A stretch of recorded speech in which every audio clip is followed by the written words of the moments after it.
सत श्री अकाल जी सारे नू किवें हो ठीक हो पंजाबी चले गया हिंदी हिंदी फिर वो कहने पंजाबी ते हिंदी थोड़ा सा फर्क हो जाता ना टापा जाता ना लांगा जाता है तो दोस्तों अपने बारे दसन तो पहला मैं अपने बारे बताने से पहले उस परमात्मा का शुक्रिया अदा करना चाहता हूँ जिसने पूरी दुनिया बनाई। फिर मैं अपने माँ बाप का मम्मी डैडी जो इस दुनिया में नहीं हैं उनका शुक्रिया अदा करना चाहता हूँ। फिर सबसे ग्रेट पर्सनैलिटी जो वो भी इस टाइम हमारे अंदर नहीं है मिस्टर रैक्स मोहन सर। दोस्तों उनके बाद हमारी एफएलपी मैनेजमेंट इंडिया की, फिर हमारा आरडीओ मोहाली, इतने हम्बल इतने ग्रेट पर्सन है वहां पे। उसके बाद हमारे great mentor Mandeep sir, thank you sir thank you. तो दोस्तों ज़्यादा समय ना लेता हुआ, समय मेरे पास बहुत कम है। नाम सुरेंद्र सिंह है, जैसे सर ने नंदा सर और बैठे सर दूसरे चंडीगढ़ से, तो मैं भी खूबसूरत सिटी चंडीगढ़ के छोटे से गांव मक्खन बाजरा का रहने वाला हूं। तो दोस्तों इस बिजनेस में 6 साल हो चुके हैं मुझे।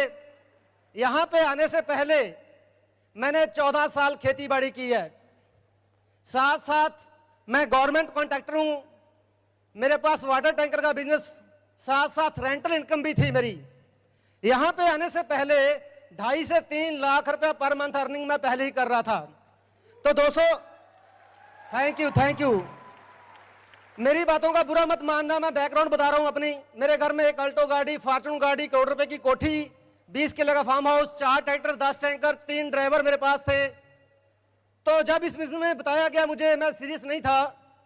तो आज के टाइम में मुझे नहीं लगता कि कोई घर ऐसा बचा हुआ है जहां पे कोई हेल्थ चैलेंज नहीं है। तो मेरे घर में भी था। तो पहले सबसे मेरे घर में प्रोडक्ट आए, प्रोडक्ट आने के बाद जब रिजल्ट आया तो हम लोग गलती करते हैं, किसी भी बिजनेस को, किसी भी अपॉर्चुनिटी को समझे बिना छोड़ देते हैं। तो जिंदगी के अंदर यह गलती मैंने कभी नहीं की। जिस चीज को पकड़ा पहले अच्छे से समझा उसको, तो समझा, इसको शुरू किया। सबसे बड़ी प्रॉब्लम क्या होती है दोस्तों? घर वाले नहीं मानते। तो मेरे भाई साहब ने बोला इतना बड़ा कारोबार तू पागल हो गया? मैं कहा हाँ, इतिहास पागल ही रखते हैं। उसके बाद दोस्तों सबसे बड़ी जो प्रॉब्लम होती है समय की। टाइम नहीं होता हमारे पास, किसी के पास। तो मेरी दिनचर्या थी जो, वो सुबह 6 से लेकर रात को 10 बजे तक मैं बिजी रहता था अपने बिजनेस के अंदर। तो आप लोग भी अंदाजा लगा सकते हो कि जो 2.5-3 लाख रुपए कमाने वाला पर्सन है उसके पास समय बहुत कम होगा। तो मेरे लिए इस बिजनेस को नो करना बहुत आसान था। लेकिन कहते हैं हम जिद पे जीते हैं। हाँ जी, मैं वो पर्सन हूं जो जिद पे जीता हूं। तो मैंने क्या किया दोस्तों, ब्रदर ने स्पेशल बोल दिया कि घर का जो बिजनेस है वो खराब नहीं होना चाहिए, तेरा बिजनेस चले ना चले। तो मैंने दोस्तों जो मेरा वाटर टैंकर का बिजनेस था वो मेरे पास था। मैंने सुबह 2:30 बजे उठना शुरू कर दिया। आप लोग उठते हैं कोई 2:30 बजे? तो कि तेरे को 200 रुपए एक्स्ट्रा दिया करूंगा, हम दोनों जने रात को काम किया करेंगे टैंकर वाला। आप सोच रहे हो रात को कौन फैक्ट्री वाला डलवाएगा? दोस्तों दिमाग लगाना पड़ता है।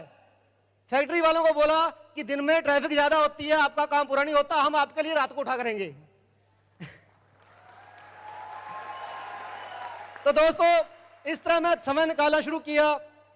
सुबह 6 बजे तक टैंकर चलाता था, फिर बच्चे स्कूल में छोड़ के आने। खुद मेरे 3 बच्चे हैं, घर से 12 किलोमीटर बच्चों का स्कूल है।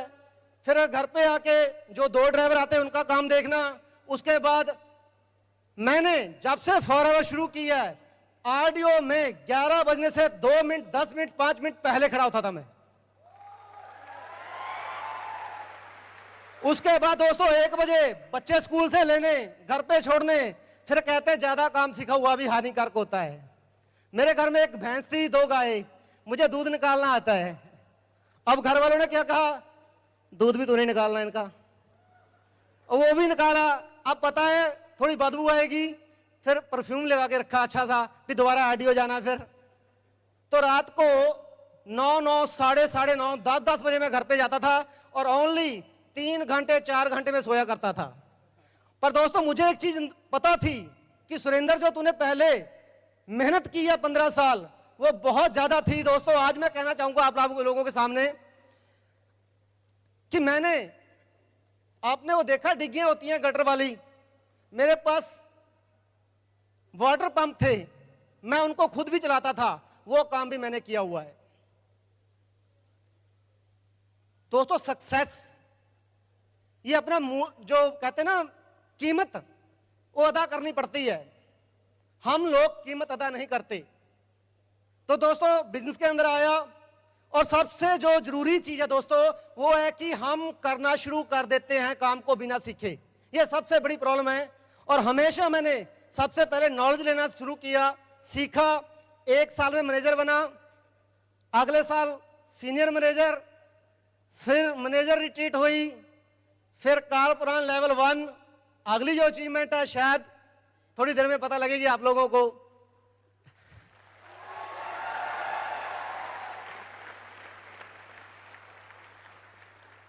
दोस्तों दशा और दिशा, अगर आप इस शब्द को समझ जाएंगे तो जिंदगी में कभी पीछे नहीं मुड़ पाओगे। दशा और दिशा। मैं सुबह 2:30 बजे चंडीगढ़ से निकला था, कहां के लिए? दिल्ली के लिए।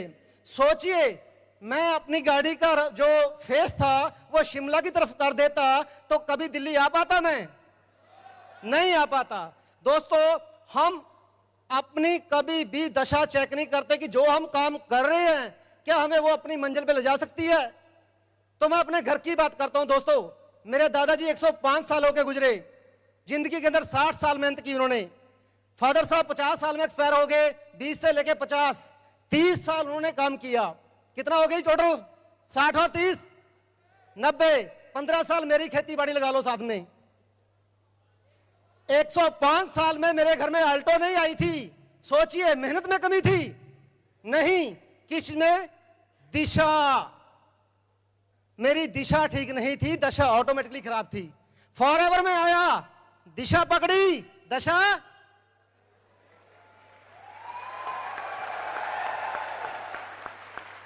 तो दोस्तों आज आपके सामने दिशा पकड़ चुके हो, दशा आपके सामने खड़ी है। तो मेरी तरफ से इतना ही दोस्तों। थैंक यू सो मच, आपने मुझे इतना कीमती समय दिया। Thank you so much.